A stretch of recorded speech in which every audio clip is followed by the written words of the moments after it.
McDonald'sning oddiy lekin juda ham samarali sirini bilasizmi? Odatda kafe yoki restoranga yangi kelgan xodimlar o'rtacha 1 oyda moslashib, ketma-ketliklarni o'rganib olishadi. Lekin McDonald'sda bu jarayonga 4-5 kun yetarli.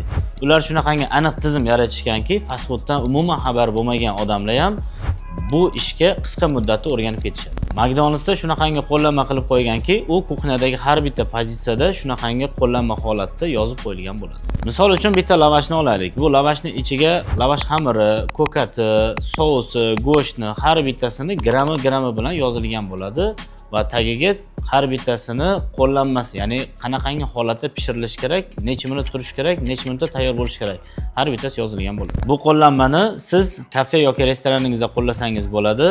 Biz bu qo'llanmani O'zbekistonga moslashtirilgan holatda variantini tayyorlab qo'ydik. Izohlarda plus belgisini qoldiring. Biz bu qo'llanmani sizga tashlab beramiz. Agar bu qo'llanma sizga manfaatli bo'ladigan bo'lsa, biz xursand bo'lamiz.